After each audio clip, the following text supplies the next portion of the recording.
ጓደኛ መምረጥ ነው። ጥሩና ዲኑ ላይ ቀጥ ያለ ጓደኛ ያለው ሰው እሱም ቀጥ ይላል። ዲኑ ላይ ግዴለሽ የሆነ ጓደኛ ያለው ሰው ዲኑ ላይ ግዴለሽ ይሆናል። አሷሂቡ ሳሂብ ተብሎ ጓደኛ ይጎትታል። የመስጂድ ሰው ከሆነ ጓደኛ ወደ መስጂድ ይጎትታል። የሜዳና የኸምር ቤት የሺሻ ቤት የጫት ቤት ከሆነ ጓደኛ ወደዛ ይጎትታል። عن المرء لا تسأل واسأل عن قرينه وكل قرين بالمقارن يقتدي እገሌ ማን ነው ብለህ ስለሱ ማንነት አትጠይቅ፣ ጓደኛው ማን ነው በል። ምክንያቱም ሰው የሚመስለው ማንን ነው? ጓደኛው ነው የሚመስለው። ስለዚህ ዲኑ ላይ ቀጥ ማለት የሚፈልግ ሰው ቀጥ ያለ ጓደኛ ሊኖረው ይገባል። ቀጥ ያለች ጓደኛ ልትኖራት ይገባል። ጥሩ ጓደኛን መያዝ ዱንያዊም አኺራዊም ብዙ ጥቅም አለው። ምንም ጥቅም ባይኖረው ከጥሩ ጓደኞች ጋር በምንሆንበት ጊዜ ወንጀል ከመስራት መታቀባችን ብቻ በቂና በቂ። ከጥሩ ጓደኛ ጋር መሆን፣ ከጥሩ ሰው ጋር መሆን ዱንያዊ አኺራዊ ብዙ ጠቀሜታዎች አሉት። ምንም እንኳ ጥቅም ባይኖረው ከጥሩ አላህን ከሚፈራ ጓደኛ ጋር መዋል ከሱ ጋር በምንሆንበት ጊዜ ከወንጀል ጠርተን መኖራችን ብቻ በቂ ነው። ጥሩ ጓደኛ መያዝ ትልቁ ጠቀሜታው ጀነት ላይ ማዕረግህ ከፍ እንዲል፣ የተወሰነ ቅጣት ኖሮብህ እሳት ገብተህ ከሆነ ከእሳት እንድትወጣ ያደርጋል። የጥሩ ጓደኛ ዝቅተኛው ጠቀሜታው ከሱ ጋር ስትሆን ወንጀል አሰራ።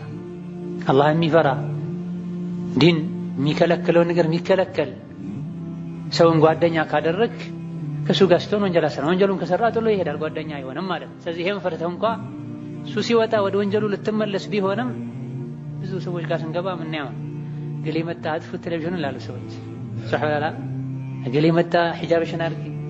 ብዙ ሴቶች አህዋላቸው ሐቂቃ ያሳዝናል። ዲን አለው ወይም ደግሞ የዲን ሰው ነው ወንጀል አይወድም የሚሉት ሰው ሲመጡ ሻሻቸውን ይፈልጋል። አንዳንዴ እዚህም ጋር ኖሮ ለምዶባቸዋል ይፈልጉታል። እነዚህ አለ ሒጃቡ የተደረገው ለአላህ አይደለም። ይህ እንዳለ ሆኖ ጥሩን ሰው ማየታቸው ብቻ ሒጃባቸውን እንዲፈልጉ ማድረጉ ከጥሩ ሰው ጋር የመዋልን ጠቀሜታ በግልጽ ያሳያል። አባታቸው ጥሩ ቢሆን ወንድማቸው ጥሩ ቢሆን ሁሌ ተከታትሎ ሒጃብ አድርግ ቢላት ሴት አይጨብጥም ሴት አያይም የሚሉት አይነት ሰው ሲመጣ ብቻ አልነበረም ሻሹ የምትፈልገው ጀልባቡ የምትፈልገው። አከዛ ገሌ መጣ ብለው ዘፈን የሚያጠፉ ቆሻሻ ፊልም የሚያጠፉ ሰዎች አሉ። ይሄ ጥሩ ጓደኛ ጥሩ ዘመድ ካንተ ቅርብ የመሆን አንዱ ዱንያዊ ጠቀሜታ። ለደቂቃዎች እንኳን ወንጀል ማቆም ለአንተ ትርፍ ነው፣ ከሳራ አይደል። እሱ ባይመጣ ለደቂቃዎች እንኳን አለማቆምህ አኺራ ላይ መላእክቶች ይመዘግቡብሃል፣ ትጠየቅበታለህ ማለት። ሁሌ ከጥሩ ሰው የሚውልሳ ሁሌም ትርፋማ ነው። የዝቅተኛው የዱንያ ትርፉ ሲሆን አኺራ ላይ ጥሩ ጓደኛ ያለው ሰው መን ካነ ዛ ሐሚሚ ዩንጂ ሚነል ጀሒም ተብሏል።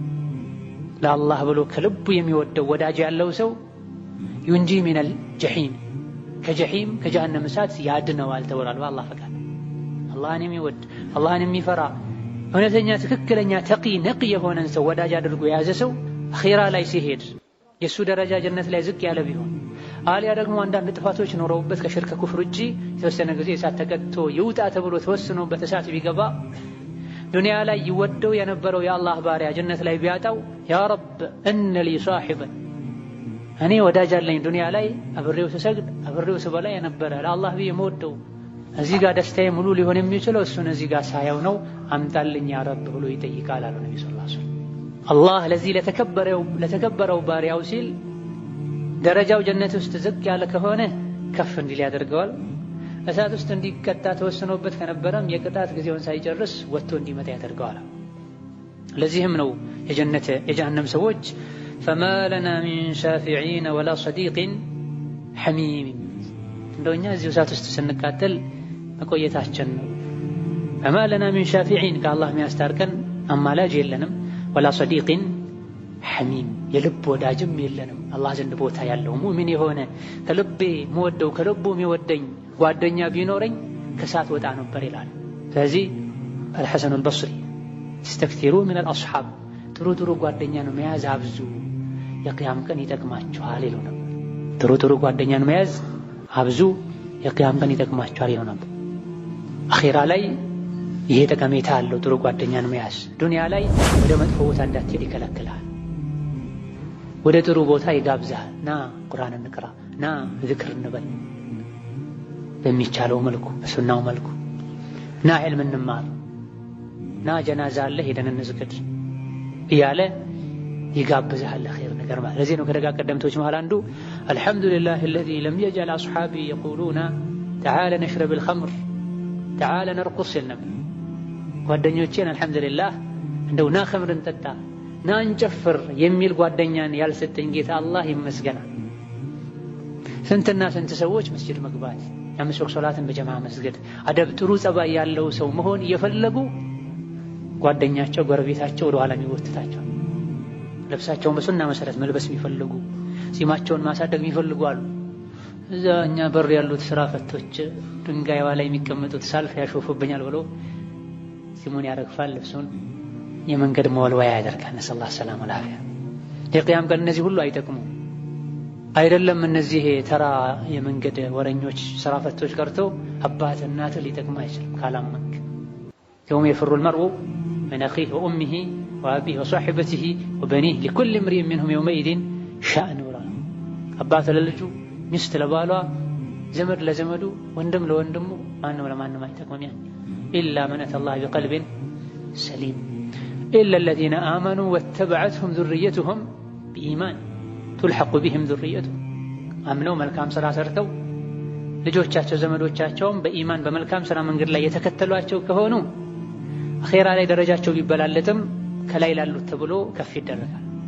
አባትና ልጅ ሙእሚኖች ከሆኑ ኢማን ላይ ከሞቱ የልጅ ደረጃው ከፍ ካለ የአባት ዝቅ ካለ ወይም የአባት ከፍ ብሎ የልጅ ዝቅ ካለ ቤተሰብን ለመሰብሰብ በማለት አላህ ዝቅ ያሉትን ከፍ ያደርጋቸዋል። ላኪን በኢማን መንገድ ላይ ወላጆችን ከፊት የሄዱትን ካልተከተሉ እነዚያ እሳት እንዲገቡ ይደረጋሉ። የት ሄደ ተብሎ ሲጠየቁ ፈኡሙሁ ሃዊያ ይባላል። እሱ እናቱ ጀነት አይደለችም ጀሃነም ናት፣ ፈልጉት እዛ ይባል። ከኛ በፊት አኺራ የሄዱ ሰዎች በሙሉ ይተዋወቃሉ። እኛ እዚህ አካላችን ተገናኝቶ እንደምንጠያየቀው የት ጠፍተህ ነው የቆየኸው፣ ስንት ቀን ሆነ ከተገናኘን፣ በጣም እኮ ቆየህ ብለን እንደምንጠያየቀው ሁሉ የሙእሚኖች ሩህ አኺራ ላይ ተገናኝቶ ይጠያየቃል። ልክ እዚህ ከኛ በአካል ሲለይ አኺራ ቀድሞ ከሄዱ አማኞች ጋር ይገናኛል። ሩሃቸው ሙእሚኖች ይገናኛል፣ ይዝናናሉ፣ ይጽናናሉ ከአካላቸው ጋር ተገናኝቶ ጀነት እስኪገቡ ድረስ ማለት ነው። እዚህ ዛሬ ዱንያ ላይ ጥሩ ጓደኛን የያዘ ሰው እስቲቃማ ላይ ዲን ላይ ቀጥ ማለት ይችላል። መጥፎ ጓደኛን ራቀው። ዛሬ ካራኩ የቂያም ቀን ከጭንቅላት አይወርድም፣ እሱን ያሳሳተኛል። መጥፎ ስራ አይቶ ዝም ያለኝ እሱ ነው ይላል ረሱል። ደግሞ ሐዲስ ላይ መጥፎ ነገር ያየ ይናገር፣ በእጁ ያስወግድ፣ ያልቻለ በልቡ ይጥላል። በልብ ተልተህ እዛው ቁጭ ማለት የለብህም። እሱ መጠጡን ይጠጣ እኔ ውሃ ጠጣለሁ አይባል። እሱ መጠጡን ይጠጣ እኔ ለስላሳ ጠጣለሁ አይባል። መጠጥ የሚጠጣ ጓደኛ ሊኖር አይገባም። አቡ ዳውድ ሌሎች መዘገቡት ሐዲስ ነብዩ ሰለላሁ ዐለይሂ ወሰለም ላ ቱሳሂብ ኢላ ሙእሚና ወላ ያእኩሉ ጠዓመከ ኢላ ሙእሚኑን ብለው። አላህን የሚፈራ ሰው እንጂ ጓደኛ አታድርግ። ቤትህን የጠራህ ምግብ አትጋብዝ ሙእሚንን እንጂ ብላ ነብዩ ሰለላሁ ዐለይሂ ወሰለም። ካፍርን አታብላ ማለት አይደለም። በመርዳት መልኩ በመመገብ መልኩ መግብ። ላኪን የልብ ወዳጅህ አድርገህ ከእሱ ጋር ስትቀመጥ ደስታ የሚሰማ ሆኖ ሙእሚንን እንጂ ልትጋብዝ አይገባም። ሙእሚንን እንጂ ወዳጅ ልታደርግ አይገባም። በስራ ከካፍር ጋር ከፋጅር ጋር ከፋሲቅ ጋር ልትገናኝ ትችላል። መሸጥ መለወጥ መገበያየት ማህበራዊ ኑሮ ራሱን የቻለ። ላኪን ወዳጄ ብለህ የምትናፍቀው ካላገኘሁት ምትል ምስጢርህ የምትነግረው ወዳጅህ ሊሆን የሚገባው ማን ብቻ ነው? ሙእሚን ብቻ። ሌሎች በሽታዎች በመነካካት በመቀራረብ አይተላለፉም። የወንጀል በሽታ ግን በመቀራረብ ይተላለፋል። ሁሌ ሲጋራ ከሚያጨስ ሰው ጋር ቁጭ ካልክ በሂደት አጫሽቶናል። አጫሽ እንኳን ባትሆን የሲጋራ የነበረ ጥላቻ እየቀነሰ ይሄዳል። ኸምሩም እንደዚሁ ሪባውም እንደዚሁ ማለት ነው። ሌላው ሶስተኛ ደረጃ ያለው የእስቲቃማ አጋዥ ነገር ዒልምን መማር፣ እውቀትን መጨመር፣ ሙሐደራን ማድመጥን፣ ከዑለሞች መጠጋት። በዚህ ዙሪያ ቅድም ስገባ ብዙ ነገር እየተባለ እንደነበረ ሰምቻለሁና የምለው የለም። ወላኪን አንድ ነገር ብቻ ማከል እፈልጋለሁ። ይኸውም ዒልም ማለት ዒባዳ እንደሆነ፣ ሶላት እንደሆነ፣ ጾም እንደሆነ፣ ሐጅ እንደሆነ፣ ዘካ እንደሆነ አውቀን ልንማር ይገባናል። ብዙ ሰዎች የሚማሩት እንደዚሁ ለማወቅ ብቻ ነው። ዒባዳ ነው፣ ወደ አላህ የሚያቃርብ አጅርን የሚያሰጥ ብለው ነይተው ንያቸውን አስተካክለው የሚማሩ እጅግ በጣም ጥቂቶች ናቸው። ሊጠቅምና ጽናት ሊሰጥ የሚችለው ዒልም ተነይቶበት ዒባዳ መሆኑ ታውቆ ሶላት ነው፣ ዘካ ነው፣ ሐጅ ነው ተብሎ የሚወሰድ እውቀት ነው። ዒልምን መማራችን ከእስቲቃማ ጋር ምን አገናኘው ያልክ እንደሆነ ብዙ ዒልምና እስቲቃማን የሚያገናኙ ነገሮች አሉ። አንደኛ ዒልምን በትክክል ለማግኘት ፕሮግራም ማውጣት ያስፈልጋል። ጊዜ መስጠት ያስፈልጋል። ጊዜውን ጠብቆ ዒልም የሚሰጥበት ሰዓት ላይ የተገኘ ሰው ሌሎች ነገሮችም ላይ ራሱን መቆጣጠር በፕሮግራም መማራት ይችላል ማለት። ሁለተኛ ዒልምን በሰማህ ቁጥር ኢማንህ ይጨምራል። ለኸይር ነገር ያለ ፍላጎት ይጨምራል። ወንጀልን ትጠላለህ። ለወንጀል ያለህ ጥላቻ ይጨምራል። በሶስተኛ ደረጃ ዒልም ቦታ ላይ የምታገኛቸው ሰዎች አኼራን የሚያስተፍሩ ሰዎች ናቸው። ብዙ ጊዜ የተሰበሰቡት ለመሸጥ ለመለወጥ፣ ስለ ዘር ሐረግ ለማውራት አይደለም፣ ስለ ፖለቲካ ለማውራት አይደለም። የተሰበሰቡት ቃለ አላሁ ቃለ ረሱሉላህ ሊሉ። ቃለ አላህ ቃለ ረሱሉላህ ማለት ልብን ያስደነግጣል፣ ኢማናችን እንዲጨምር አኼራ እንድናስታውስ ያደርጋል። ከዚህ ዒልም ቦታ ላይ የምታያቸው ሰዎች ለእስቲቃማ ያነሳሱሃል፣ ይገፋፉሃል።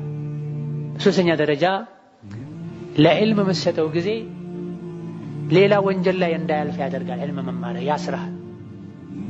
ለዕልም የምትሰጠው ጊዜ ወደ ሌላ ቦታ እንዳትሄድ፣ በወንጀል እንዳታሳልፈው ያደርጋል። ስለዚህ ዕልምን የሚማር ሰው ከዕለት ዕለት ኢማኑ እየጨመረ አሕዋሉ እያማረ እየተስተካከለ ነው የሚሄደው። ላኪን ዕልሙን ስንማር አደቡን ከጠበቅንለት የዒባዳ ዕልም መሆኑን አውቀን ከተማርን አማ እንደዚሁ ዝም ብሎ ክታብና እርሳስ እየያዙ መመላለስ እስቲቃማን አይሰጥም። እንደውም ይበልጥ ቀልብ ያደርጋል። የዕልምን ዓላማ ሳያውቁ፣ የዕልምን ደረጃ ሳያውቁ፣ የዕልምን አደብ ሳይጠብቁ ዝም ብሎ እርሳስና ደፍተር ይዞ መመላለስ በተማሩት አለመስራት፣ የተከለከሉትን አለመከልከል፣ የተማሪን አደብ አለመላበስ፣ የዕልምን ክብር አለመጠበቅ ይበልጥ ቀልብ ያደርጋል፣ ያሰንፋል እንጂ ጠንካራ ሙስሊም ሙስተቂም ሊያደርግ አይችልም። መጀመሪያ እሳት የምትለኮሰው ሶስት አይነት ሰዎች ላይ። አንደኛው ቁርአኑን የቀራ ነገር ግን ቁርአኑን የቀራው ቀርቷል እንዲባል ስለሆነ፣ አንተ የምትቀራው ለራስህ ለነፍስህ ቀራው እንድትል ከሆነ፣ ወይም ደግሞ ቀርቷል ቀርታለች ሓፊዝ ነው ሓፊዝ ናት እንዲባል ተፈልጎ ከሆነ ዕልሙ ቀልባችን ውስጥ ስራን አይሰራም። ዕልሙ ቀልባችን ውስጥ ስራውን አይሰራም። ዕልም የሚፈልገው ራሱ አይደለም። ዕልም ከሱ ላይ ያለው ፍሬ ነው የሚፈልገው። የዕልም ፍሬው አመል ነው፣ ስራ፣ ተግባር። ዓሊሙን ቢዕልሚሂ ለም ያዕመለን ሙዐዘቡን ሚን ቀብል ዑባድ ልወተን የተባለው ለዚህ እውቀት ኖሮት እያወቅ የሚያጠፋ ታቦት አምላኪዎች ከመቀጣታቸው በፊት ቀድሞ የሚቀጣው እርሱ ነው ተብሏል። ዕልም ኖሮት በዕልሙ የማይሰራ እያወቀ የሚያጠፋ ታቦት አምላኪዎች ከመቀጣታቸው በፊት የሚቀጣው እርሱ ነው ተብሏል። ስለዚህ ዕልምን ልንማር የምንማረው ጽናትን ለማግኘት እንደሆነ ልናስብ ልናቅ ይገባናል። ባለንበት ጊዜ የዕልም መስመር መንገድ በጣም በመቅለሉና ከድሮ በመቀየሩ የመጣ ሰዎች ለዕልም ያላቸው ክብር እየቀነሰ ነው። ዕልምን ልናከብረው ይገባናል። ዕልም የሚጠቅመን እስካከበርነው ድረስ ብቻ ነው። ካላከበርነው ዕልም ሊያከብረን ሊያስከብረን አይችልም። ዕልምን እየተማርክ ሐዲስ እየሰማህ ክታብ እየቀራሽ ማስቲካ ልታማዥግ አይገባም። ከዕልም አደብ ጋር አይሄድም። ዕልምን እየተማርክ ሙሐደራን እየሰማሽ ጥግ ላይ ቁጭ ብለህ ግድግዳ ተደግፈህ ልታንቀላፋ አይገባም። ዕልምን እየተማር ሞባይል ልንጎረጎር አይገባም። ዌብሳይት፣ ሶሻል ሚዲያ ስንት ኮተት ያለበትን አቅላችንን ለሱ አሳልፈን ልንሰጥ አይገባም። ዕልምን እስካላከበርነው አያከብረንም። ወከዛሊክ ባለንበት ጊዜ ብዙ ሰዎች በርቀት ነው የሚማሩት። ሞባይላቸው ላይ፣ ኮምፒውተራቸው ላይ፣ አይፓዳቸው ላይ ነው የሚማሩት። እየተማሩ ቁርአኑ ተከፍቶ ሐዲሱ ተከፍቶ ሙሐደራው ተከፍቶ ቴሌቪዥን የሚያዩ ሰዎች አሉ፣ ወሬ የሚያወጉ ሰዎች አሉ። ኧረ ጭራሽ ሁሉ ፈትዋ ሲጠይቁ በኤርፎን ሐዲስ እየሰማው ሽንት ቤት ገብቼ ስራ መስራት እችላለሁ፣ ማጽዳት እችላለሁ የሚሉ ሁሉ አሉ። ደጋግ ቀደምቶች የረሱልን ሐዲስ ከመናገራቸው በፊት ውብ ልብሳቸውን ለብሰው ሽቶ ተቀብተው መፋቂያ ተጠቅመው አምረው ነበር የሚወጡት። ቤተሰቦቻቸው የት ሊሄዱ ነው ይሁሉ ሲሏቸው ረሱል ጋር ነበር። ረሱል ምን ዘማን ድሮ ነው የሞቱት። ላኪን የረሱልን ሐዲስ ሊሰሙ ሊያሰሙ ሲሄዱ ሙሽራ ሆነው ነበር የሚወጡት ከቤት። ዒልምን ባከበርነው ቁጥር ያከብረናል፣ ልባችን ውስጥ ስራውን ይሰራል። ዒልምን ቸላ ካልነው ከናቅነው ስንሰማው ያንቀላፋን ከሆነ ስንሰማው በአካላችን ብቻ ከሆነ ዒልም አይቀየረንም። ለዚህ ነው ብዙ ሰዎች ስንት ሙሐደራ ሰምተዋል ቢባሉ ሐራ አላቀውም ወደ ሱና ከመጣው ጊዜ ጀምሮ እየሰማው ነው አላል። ጠይብ እስቲ የት አለ ምልክቱ? ምላስህ ያው ነው አደብ አልያዝም፣ አይንህ ያው ነው አደብ አልያዝም፣ ሌላ አትሰግድ፣ ለዘመዶችህ ፍቅር ክብር የለህም። ያ ሁሉ የሰማኸው ተጽዕኖ ያሳደረው ፊትህና እግርህ ላይ ብቻ መሆን የለብህ። አንድ ብለህ ከዛ ጀመር። ሌሎችም ለሰዎችም ጥሩ ሌላ ተነስ ስገድ፣ ዝምድናን ቀጥል፣ በአቅም ሰደቃ ስጥ፣ ንግድ ላይ እውነተኛ ሁን። ሴቷም እንደዚሁ ኒቃብ አድርጋ ከሷ የማይጠበቅን ነገር ልታደርግ፣ ከከተማ ስትወጣ ማትታቀበት ቦታ ላይ ስትሆን ኒቃቧን ልትገልጥ፣ ሒጃብ አድርጋ ኒቃብ ካረገች ሴት ማይጠበቅን ነገር በማድረግ የሰውን ዕቃ ወስዳ ተውሳ መመለስን በመተው አጅነቢ ከሆነ ወንድ ጋር አጉል ቀልድ በመቀለድ የራሷንም ክብር የሒጃብንም ክብር ሒጃብ የሚያደርጉ ሰዎችንም ስም ልታስተፋ አይገባም። የዚህ ሁሉ ሰበቡ ምንድነው? ዒልምን ስንማር እውቀትን ስንቀስም መንገዱን መስመሩን በጠበቀ መልኩ አለመማራችን። ትንሽ ተምረው ራሳቸውን ሰማይ ይሰቅላሉ፣ ሁሉን ያወቁ ይመስላቸዋል፣ ሌሎችን ይንቃሉ። እስማዕ ያ አኺ እስማዕ ያ ኡኽቲ፣ ከውጫዊ ወንጀሎች ይልቅ አላህ ዘንድ ይበልጥ የሚያስወቅሱት የውስጥ ወንጀሎች ናቸው። እኔ ስሜን አሳድጌያለሁ፣ ኒቃብ ሒጃብ አድርጌያለሁ እያሉ እየኮሩ ሰውን የሚመቀኙ ከሆነ ለሰው ሸርን የሚያስቡ ከሆነ ይህ ወንጀል ከውጫዊ ወንጀሎች የከፋን። እንዲህ አይነት ችግሮችን ዒልማችን ሊቀርፍልን ካልቻለ ሌሎችን ችግሮች ሊቀርፍ አይችልምና ዒልምን በአግባቡ በአደብ ልንማር ይገባል። ኢማንና በተቅዋ በእስቲቃማ የኖረ ሰው ሲሞት በዛ መልኩ ነው የሚሞተው። ነፍስ ያውቀስ ብላ ነው የምትወጣው። ወንጀል ሲሰራና አላህን ሲያስቆጣ የቆየ ሰው በሚሞትበት ጊዜ ጋቢህን ወይም ደግሞ ሹራብህን አጥበኸው ግራር ዛፍ ታውቃላችሁ አይደል? ምን አለ ላዩ ላይ እሾህ አለ። ጋቢህን ካጠብከው በኋላ ወይም ደግሞ የብርድ ሹራብህን ካጠብከው በኋላ ወዲያውኑ እዛ ላይ ዘርግፋ አስተተኸው አይ ይሄ ቦታ አይሆንም ላንሳው ብትል አይነሳም፣ ተበጣጥሶ ተነጫጭቶ እንጂ። በወንጀልና አላህን በማስቆጣት የቆየ ሰውም ነፍሱ ስትወጣ በዛ መልኩ መላኢኮች ነው ውጭ ይሏታል፣ እሱ አልወጣም ትላለች። ሰውነቱ ላይ በሙሉ ትሰራጫለች። የضربون وجوههم وأدبارهم ፊት ግንባራቸውን የመቱ ጀርባቸውን የመቱ ነው ውጭ ወደ አላህ ቁጣ ያሉ ጎተታው ያወጣታል። ስጋቱ ከዚህ ይጀምራል። ዲኑ ላይ ቀጥ ያለ ሰው ግን እንዲህ አይነት ስቃይ የማይደርስበትም፣ ከሞተ በኋላም ደግሞ አብሽር ጀነት አለልህ ነው የሚባለው። ይህን ለማግኘት ዲን ላይ መጽናት መጠንከር ያስፈልጋል። መጠንከርና መበርታት እንችል ዘንድ የሚያግዙ ወሳኝ ነጥቦች አሉ። አንደኛው ዱዓ ማድረግ። ዲን ላይ ቀጥ ለማለት የሚያግዙ የሚረዱ ነገሮች አሉ። አንደኛው ዱዓ ማድረግ። ያ አላህ ዲን ላይ ቀጥ እንድል አድርገኝ፣ እስቲቃማን ስጠኝ። ሐራም መሆኑን ካወቅኩኝ አንድን ነገር ሁሌም እንድተወው፣ ዋጅብ መሆኑን ካወቅኩኝ ሁሌም እንድሰራው አንተ አቅሙን ስጠኝ፣ አግራለኝ ልንል ይገባናል። ይሄን ሶላት ላይ ሁሌ እንተገብረዋለን፣ ነገር ግን በምላሳችን ብቻ። ኢህዲነ ሲራጠል ሙስተቂም ማለት ቀጥ ያለውን መንገድ ምራኝ፣ እዛ ላይም አጽናኝ፣ እዛ ላይም ጉዞዬን ያማረ አድርግልኝ ማለት ነው። ግን እኛ አናውቅም፣ አስበን ነይተን አይደለም።